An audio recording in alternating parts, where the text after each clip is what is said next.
Mic mute कर लो कुमकुम।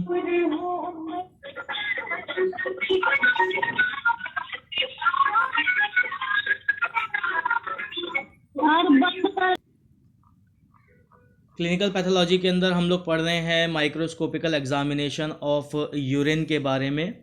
यहाँ पे हम लोगों ने अभी तक कवर किया कि भाई यूरिन बेसिकली क्यों माइक्रोस्कोपिकल एग्जामिनेशन किया जाता है। तो यूरिनरी ट्रैक में अगर कोई इन्फेक्शन आया है, कोई दिक्कत आई है, तो उसमें हमारा माइक्रोस्कोपिकल एग्जामिनेशन ऑफ यूरिन जो है बहुत इंपॉर्टेंट पार्ट होता है। इसमें रिक्वायरमेंट पढ़ा था हमने, स्पेसिमेन पढ़ा था, इसका प्रोसीजर पढ़ा था। प्रोसीजर एक बार फिर से याद दिला देता हूँ। सबसे पहले यूरिन एक कंटेनर में कलेक्ट करेंगे, उसको मिक्स करेंगे अच्छे से, टेस्ट ट्यूब में ट्रांसफ़र करेंगे, सेंट्रीफ्यूज़ करेंगे।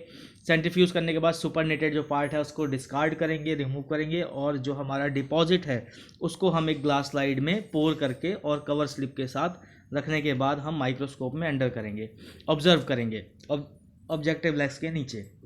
ऑब्जर्वेशन में हमने कास्ट के बारे में पढ़ा था कि डिफरेंट डिफरेंट कास्ट जो है हमें कब दिखाई देते हैं, कैसे दिखाई देते हैं, क्या उसका रीज़न है दिखने का। अब आ जाते हैं हमारे सेलुलर एलिमेंट के पास कि भाई हमारा जो सेलुलर एलिमेंट है वो किस तरीके से यहाँ पे दिखाई देता है, क्या डिज़ीज़ है, कौन से डिज़ीज़ में कैसा सेलुलर एलिमेंट रहता है, वो सारी चीज़ें हम यहाँ पे देखेंगे।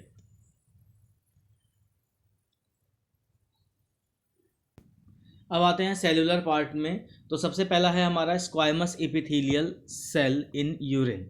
The squamous epithelial cell in urine are common and are often in sign of contamination during the collection of the urine sample from the skin और यूरेथ्रा। तो स्क्वायमस एपिथेलियल सेल जो है ये सबसे ज़्यादा कॉमन कब दिखाई देता है? दो कारण है। सबसे पहला तो भाई कंटेमिनेशन हो सकता है, ठीक है। जब हम कलेक्ट कर रहे हैं तो स्किन या यूरेथ्रा का जो सरफेस एरिया है, यहाँ से जो आपका स्क्वायमस एपिथेलियल सेल है, जो डेड सेल है, वो यूरिन में आने के चांसेस होते हैं। तो जब वो यूरिन में आता है तो आपका सेलुलर एलिमेंट के अंदर दिखाई देता है। या अगर किसी को यूटीआई हो, यूरिनरी ट्रैक इन्फेक्शन हो, उस केस में भी देखा गया है कि आपका जो स्क्वायमस एपिथेलियल सेल है वो देखने को मिलता है। किस तरीके से देखने को मिलेगा? तो यहाँ पे डायग्राम में आप गूगल में भी इसको देख सकते हैं। स्मॉल नंबर में देखने को मिलता है एक अनशेप्ड मतलब हल्का सा कह सकते हो टू वर्ड्स ऑक्टागन या पेंटागन जैसा शेप होता है, या रेक्टेंगुलर भी शेप देखने को मिलता है। इरेगुलर शेप है, कोई शेप डिफाइन नहीं कर सकते, जैसे नॉर्मल सेल की शेप होती है वैसा। बीच में न्यूक्लियस देखने को मिलेगा और साइड में उसके जो है सेल वॉल देखने को मिलेगी। अंदर ग्रैन्यूल्स भी हल्के फुल्के से देखने को मिल जाएंगे। तो जो नॉर्मल आपका स्क्वायमस एपिथेलियल सेल का डायग्राम है वैसा ही सेल आपको यूरिन में देखने को मिलता है। यूटीआई इन्फेक्शन की वजह से देखने को मिल सकता है, या आपके यूरेथ्रा या स्किन में कोई यूरिनरी ट्रैक्ट इन्फेक्शन का जो स्किन है उसमें अगर कोई इन्फेक्शन हो रहा है तो उसमें भी वहाँ पे भी डेड सेल्स देखने को मिलेंगे। इन्फ्लामेशन अगर यूरिन ट्रैक में हो रही है उसका रीज़न हो सकता है, इन्फ्लामेशन भी एक कॉज हो सकता है, यूटीआई कॉज हो सकता है, और कंटेमिनेशन। ये तीन कॉजेज हो सकते हैं आपके स्क्वायमस एपिथेलियल सेल दिखने के। Transitional epithelial cell in urine are a normal finding in small number, but an increased amount can single or urinary tract infection, UTI, inflammation and other bladder related conditions. अब जो transitional epithelial cell है ये commonly देखने को मिल सकता है, एक normal urine में भी देखने को मिलता है। लेकिन अगर इसका नंबर बढ़ने लगे, अगर इसका नंबर नॉर्मल रेंज से बढ़ने लगे, दैट मीन्स कि आपके यूटीआई इन्फेक्शन है, यूरिनरी ट्रैक इन्फेक्शन हुआ है, या वहाँ पे जो यूरिनरी पाथवे है आपका वो कहीं पे इन्फ्लामेशन हो रखा है, किसी वजह से ब्लैडर रिलेटेड कोई कंडीशन प्रॉब्लम है, या फिर आप कह सकते हो ब्लैडर में, यूरेथ्रस में, रीनल पेल्विक में, यहाँ पे कोई ना कोई इन्फेक्शन कॉज कर रहा है, जिसकी वजह से जो आपकी ट्रांसिशनल एपिथेलियल सेल है इसकी मात्रा देखने को ज़्यादा दिखाई देती है। कैसा दिखाई देगा ये तो बात करेंगे कि यहाँ पे कैसा दिखाई देता है। तो एक ग्लोइश सा यहाँ पे एपिथेलियल सेल दिखाई देगा, बल्क में दिखाई देगा। सेम एपिथेलियल सेल की ही कंडीशन होगी, बस ये ओवरलैपिंग और ग्लोइश सा दिखाई देगा। जब आप गूगल में डालोगे slide under transitional epithelial cell of under microscope of urine sample, तो आपको वहाँ देखने को मिल जाएगा। साथ में मैं अभी जो लेक्चर पढ़ा रहा हूँ उसमें भी आपको दिखा रहा हूँ स्क्रीन पे कि सेल्स जो है वो किस तरीके का अलग अलग पार्ट का यहाँ पे दिखाई दे रहा है। स्क्वायमस एपिथेलियल है तो स्क्वायमस एपिथेलियल जो है उसी तरीके का ट्रांसिशियल एपिथेलियल सेल भी देखने को आपको मिलेगा। अगर मैं कंडीशन की बात करूं कि भाई और क्या क्या कंडीशंस हैं, तो सबसे पहला आता है यूरिनरी ट्रैक इन्फेक्शन। एक कंडीशन है इसमें जिसमें आपका ये ट्रांसिशियल एपिथेलियल जो है वो बढ़ा हुआ दिखाई देगा। ब्लैडर इरिटेशन और इन्फ्लामेशन, तो अगर ब्लैडर में किसी भी वजह से कोई स्क्रैच है या कोई इंटरनल वॉल डैमेज है या इन्फ्लामेशन हो रहा है तो भी यहाँ देखने को मिलेगा। ब्लैडर स्टोन अगर है तो भी यहाँ देखने को ट्रांसिशियल एपिथेलियल सेल देखने को मिलता है। किडनी स्टोन है तो भी देखने को मिलता है। अदर कंडीशन में आपका आ जाता है high number of sign issues, further diagnostic test में आ जाएगा। जैसे सपोज मान लो भाई किडनी डैमेज हो रही है, नेफ्रॉन डैमेज हो रहे हैं, किडनी स्टोन है, ठीक है, या मेडिकेशन इफेक्ट। कई बार देखा गया है कि कुछ ऐसी हार्ड मेडिसिन होती है जिसकी वजह से जो एपिथेलियल सेल है वो सरफेस सेल जो हैं वो डैमेज होने लगते हैं, डैमेज होके वो यूरिन में पास होने लगते हैं। तो ये एक कंडीशन भी देखी गई है ट्रांसिशियल एपिथेलियल सेल के लिए। अब आ जाते हैं रीनल ट्यूब्यूल एपिथेलियल सेल यानी RTE सेल के बारे में। The presence of few renal tubule epithelial cell in a urine test is normal. अगर एक कोई छोटा मोटा है तो वो नॉर्मल माना जाता है। एक सेकंड, यहाँ पे बात करेंगे अब आपका रीनल ट्यूब्यूल एपिथेलियल सेल के बारे में यानी RTE सेल के बारे में। Presence of few renal tubule epithelial cell in a urine test is normal. अगर एक दो आ रहे हैं तो ये नॉर्मल है, but increase number of cellular significant are में इंडिकेट किडनी डिजीज़। जैसे इन्फेक्शन है, इन्फ्लामेशन है और डैमेज है। अब डैमेज वाला क्या होता है ना, बहुत ही कॉमन केस है भाई, किडनी स्टोन हो रहा है तो भी किडनी डैमेज हो रही है, नेफ्रॉन कम हो रहे हैं तो भी किडनी डैमेज हो रही है, किडनी में सिस्ट हो रहे हैं तो भी किडनी डैमेज हो, बहुत सारे वर्सेटाइल रीजंस होते हैं किडनी डैमेज के, ठीक है। तो हम एक कॉमन लेके चलते हैं कि भाई अगर किडनी डैमेज हो रही है तो भी इसका जो नंबर ऑफ सेल्स है वो बढ़ जाएगा रीनल ट्यूब्यूल एपिथेलियल का। अगर किसी को हाई पावर फील्ड पे जब आप ये सेल्स को देखोगे तो अगर किसी का इन्फ्लामेशन हो रहा होगा तो भी ये सेल्स का बढ़ जाएगा। अगर किसी भी वजह से इन्फेक्शन हो रहा होगा तो भी बढ़ जाएगा। कई बार देखा जाता है कई मेडिकेशन ऐसी हार्ड हो जाती हैं जिसकी वजह से भी यहाँ पे देखने को मिलता है। किडनी डिजीज़ में वर्सेटाइल डिजीज़ हैं, क्रॉनिक प्रॉब्लम है, एक्यूट डिजीज़ की प्रॉब्लम है, क्रॉनिक में लॉन्ग टर्म किडनी फेलियर की प्रॉब्लम देखी गई है, ठीक है। यूरिनरी ट्रैक इन्फेक्शन देखा गया, UTI की वजह से भी कई बार देखा गया है। ये दिखने में कैसा रहता है सेल, तो सेम आपका एपिथेलियल जिस तरीके से दिखता है सेम रहेगा, बस एक ही चेन की फॉर्मेशन में आपको देखने को मिलेगा, जैसे एक के पीछे एक जॉइंट हो रखा हो। और इसका कोई स्पेसिफिक हम शेप साइज़ नहीं कह सकते हैं। यहाँ पे यूरिन के अंदर जैसे नॉर्मल एपिथेलियल सेल का डायग्राम है उसी तरीके का यहाँ पे दिखाई देता है। हाँ, स्टेन्ड दिखाई नहीं देगा। स्टेन का मतलब है कोई कलर इम्पैक्ट दिखाई नहीं देता है, क्योंकि हम लोग यहाँ पे किसी भी तरीके का कोई स्टेन यूज़ नहीं करते हैं। तो न्यूक्लियस और सेल वॉल या साइटोप्लाज्म जो उसके अंदर रहता है वो एक खाली लाइट इम्पैक्ट की तरीके से वहाँ पे दिखाई देता है। अब बात करेंगे हम लोग वाइट ब्लड सेल्स के बारे में कि भाई वाइट ब्लड सेल की कंडीशन जो है वो किस तरीके से दिखाई देती है। White blood cell in urine known as pyuria in indicate inflammation, infection and another इंसोज in the urine tract infection. Urine tract infection UTI infection जो है वो सेक्सुअल ट्रांसमिटेड इन्फेक्शन जो है वो भी इंडिकेट करता है यहाँ पे। तो UTI इन्फेक्शन के कॉज में भी यहाँ पे देखा गया है कि WBC देखने को मिलता है। किडनी इन्फेक्शन के कॉज में भी देखने को मिलेगा। किडनी स्टोन के केस में भी यहाँ पे देखने को मिलेगा कि बढ़ा हुआ है आपका क्या चीज़, WBC सेल की बात करी जा रही है जिसमें न्यूट्रोफिल, लिम्फोसाइट, एस्नोफिल, बैसोफिल, मोनोसाइट आते हैं। उसके बाद आपकी किडनी स्टोन है तो भी यहाँ देखने को मिलेगा। सेक्सुअल ट्रांसमिटेड इन्फेक्शन है अगर तो भी देखने को मिलेगा। अदर कंडीशन में लेस कॉमन कॉज अगर हम बात करें तो ऑटो इम्यून डिसऑर्डर के केस में भी यहाँ पे देखने को मिलता है। कई बार क्या होता है प्रेगनेंसी के टाइम पे भी आपको WBCs देखने को मिलता है।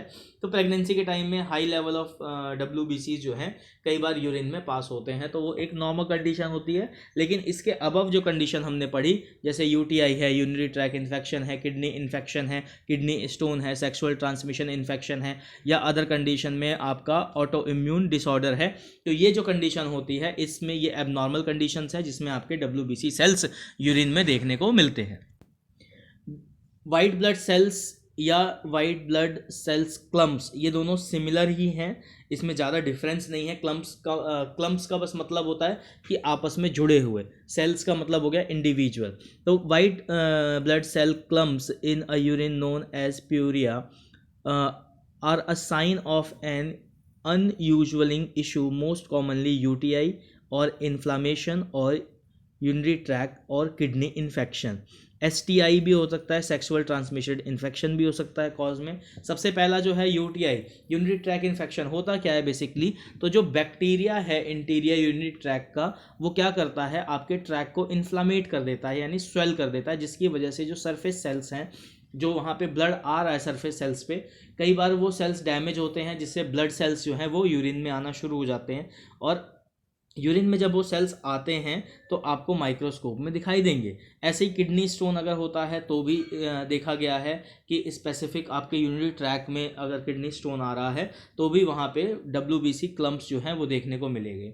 प्रोस्टेट्स के इन्फ्लामेशन केस में भी देखा गया है, जो प्रोस्टेट ग्लैंड है मेल में, जब वो इन्फ्लामेट हो जाता है या उसमें कोई इन्फेक्शन कॉज होता है तो भी मेल में आपका जो WBC क्लम्प्स हैं वो देखने को मिलता है।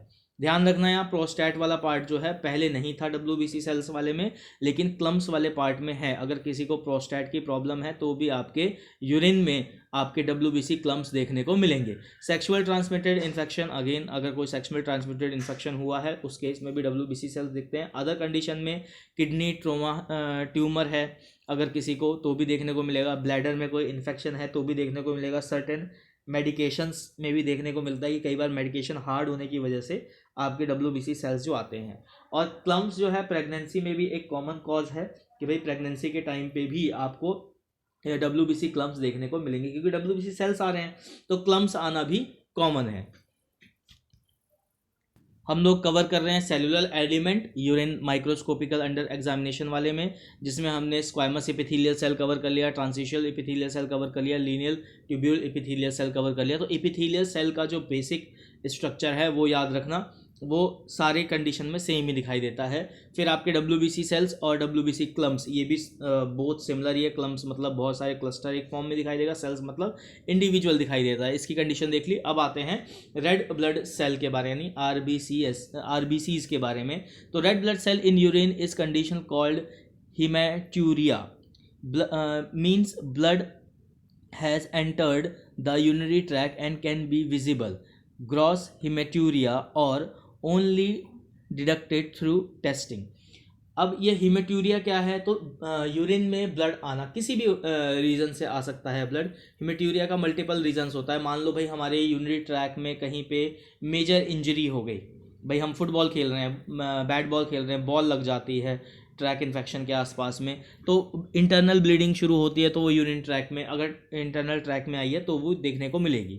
हिमेटूरिया मतलब ब्लड का आना, सिंपल सी लैंग्वेज में अगर कहेंगे तो ब्लड का आना। ये ज़रूरी नहीं है कि सिर्फ इंजरी से हो, कोई क्रॉनिक डिजीज़ है उसकी वजह से भी हो सकती है, कोई अगर इंटरनल वॉल में क्लम्स आ रहे हैं, ठीक है, या सिस्ट कॉज कर रहा है तो भी यह देखने को मिलता है कि सरफेस में जो ब्लड सेल्स हैं वो आपके यूरिन में आना शुरू हो जाते हैं। इन्फेक्शन का कॉज है बेसिकली, UTI इन्फेक्शन में भी देखा गया है। ट्रैक में कोई प्रॉब्लम होती है जैसे किडनी स्टोन है, इन्फ्लामेशन है, इंजरी है, प्रोस्टेट इशू में भी देखा गया है। विग्रस एक्सरसाइज अगर आप जब करते हो तो भी उसमें स्किन सेल्स जो है वो टीयर होता है, जिसकी वजह से कई बार यूरिनरी ट्रैक इन्फेक्शन मतलब उसमें यूरिनरी ट्रैक में ब्लड देखने को मिलता है। मेडिकेशन में भी कई बार देखा गया है कि आपका जो पेन किलर्स वगैरह हैं वो ज़्यादा लेने की वजह से भी, कई बार एंटीबायोटिक्स ज़्यादा लेने की वजह से क्या होता है, आपका जो ब्लड है वो यूरिन में आने लगता है। नेफ्रॉन जो है वो ब्लड सेल्स को भी, RBC को भी उसमें फिल्टर करके डालने लगता है। अदर कंडीशन में सिकल सेल एनीमिया अगर है तो भी देखने को मिलता है, सिस्ट किडनी डिजीज़ है तो भी देखने को मिलेगा, कैंसरस कंडीशन में भी यहाँ पे RBC जो है देखने को मिलता है। अब एक और कॉज होता है जो कि फीमेल में स्पेसिफिकली देखा गया है मेंस्ट्रुएशन टाइम पे, वो जो है आउटर मिक्सचर कहते हैं उसको, कि जो वजाइनल से जो ब्लड आ रहा है जब यूरिन पास करते हैं तो सरफेस एरिया से मिक्स होके आ जाता है। तो ये एक कंडीशंस हैं जिसमें आपका RBC देखने को मिलता है। सबसे पहला है इन्फेक्शन में आपका UTI है, ब्लैडर है, किडनी इन्फेक्शन है। फिर kidney and UTI track problems है, जैसे किडनी स्टोन हो गया, इन्फ्लामेशन हो गया और इंजरी हो गया। फिर प्रोस्टेट इशू है, enlargement of prostate in male, वहाँ पे भी ये देखा जाता है। विगरस एक्सरसाइजेज में भी देखा जाता है कि जो आपके जैसे रनिंग वगैरह है, इसमें क्या होता है, आपके रिप्रोडक्टिव ऑर्गन पे प्रेशर आता है, यूरिनरी ट्रैक पे प्रेशर आता है, जिसकी वजह से कई बार सेल जो है वो डैमेज होते हैं और आपके यूरिन में ब्लड आने के चांसेस यानी आरबीसी आने के चांसेस होते हैं। कई बार मेडिकेशन में भी देखा गया है, पेन रिलेटिव मेडिकेशन है या ब्लड थिनर मेडिकेशन है जो खून को पतला करने के लिए खाई जाती है, या फिर हैवी डोज एंटीबायोटिक देखा जाता है। तो ये क्या करता है, रिस्क को बढ़ा देता है, जिसमें आरबीसी आने के चांसेस जो हैं वो बढ़ जाते हैं। और जब आरबीसी आना शुरू होगा आपके यूरिन में, तो यूरिन का कलर जो है वो पेल येलो से या एक्वा कलर से आपका रेडिश पिंकिश कलर में कन्वर्ट हो जाएगा। अब आगे आते हैं सनेटेड रेड सेल्स। अब ये क्या है, बहुत ही कम मात्रा में कई बार देखा गया आरबीसीज आते हैं। इसके बहुत कैजुअल से कारण है। सबसे पहला जो कारण है वो है डिहाइड्रेशन। बॉडी में जब डिहाइड्रेशन होता है, हाइपरटोनिक यूरिन कॉज होता है। हाइपरटोनिक यूरिन का मतलब होता है यहाँ पे कि आरबीसीज जो है कुछ आपके हाइपर केस में दिखाई देने मिलते हैं डिहाइड्रेशन की वजह से। दूसरा कॉज यूटीआई एक बहुत कॉमन कॉज है, जिसमें आपके बहुत सारे सेल और कास्ट भी देखने को मिलेंगे। आगे आने वाले टाइम में बैक्टीरिया ईस्ट भी जो कॉज करता है वो यूटीआई की वजह से करता है। तो यूटीआई एक कॉमन कॉज है जिसमें ये सारी चीज़ें देखने को मिलती है। फिर किडनी और यूरिनरी ट्रैक प्रॉब्लम, जिसमें आपका इन्फ्लामेशन हो गया, इंजरी हो गया, डिजीज़ हो गया, क्रॉनिक डिजीज़ आती है बेसिकली, वहाँ पे भी आपको क्रिएटेड रेड सेल्स जो है वो देखने को मिलेगा। स्टोन के केस में देखने को मिलेगा। और अदर प्रोस्टेट एनलार्जमेंट हो गया, किडनी डिजीज़ हो गया, या फिर कैंसर केस में भी यहाँ पे क्या आपको देखने को मिलेगा, तो सर्टेनेट रेड सेल्स जो है यूरिन में वो देखने को मिले। तो अगर हम बात करेंगे, वो एक रिंग शेप का यानी सर्कल शेप का दिखाई देगा, क्रिस्टल फॉर्म में चमकता हुआ दिखाई देता है। ब्राउनिश कलर की रिंग होती है हल्की सी रेड ब्राउन की, और बीच में एम्प्टी स्पेस मतलब खाली स्पेस दिखाई देता है। अब हम यहाँ बात करेंगे गोस्ट सेल्स के बारे में। The ghost cell in urine and empty membrane of line red blood cell which appears as colourless outline. अब घोस्ट सेल क्या है, एक तरीके का ये आरबीसी का ही पार्ट है। बस इसमें क्या होता है, जैसे अभी मैंने बताया आरबीसी जो है वो आपके राउंड शेप में दिखाई देती है, उसमें कलर्ड पार्ट होता है, ये कलरलेस होता है और रिंग आरबीसी की तरह ही दिखाई देता है घोस्ट सेल। क्यों दिखाई देगा, तो इसमें विजिबिलिटी माइक्रोस्कोप के अंदर में जब आपको लॉस ऑफ हीमोग्लोबिन होने लगेगा तो ये आपको दिखाई देने लगेगा। यूरिन ट्रैक में कोई यूटीआई इन्फेक्शन होगा तो भी यहाँ पे दिखाई देता है। किडनी स्टोन है तो भी यहाँ पे दिखाई देगा। ग्लोमुलर फिल्ट्रेशन रेट या ग्लोमुलर डिजीज़ जिसको हम बोलते हैं, जब हमारी किडनी जो है वो फिल्टर कर रहे होते हैं नेफ्रॉन के द्वारा, तो यहाँ पे अगर कोई फिल्ट्रेशन की दिक्कत होगी, जिसे हम EGFR भी कहते हैं, अगर उसमें भी कोई दिक्कत आ रही होगी तो भी आपका यहाँ पे यूरिन के अंदर घोस्ट सेल जो है वो देखने को मिलेगा।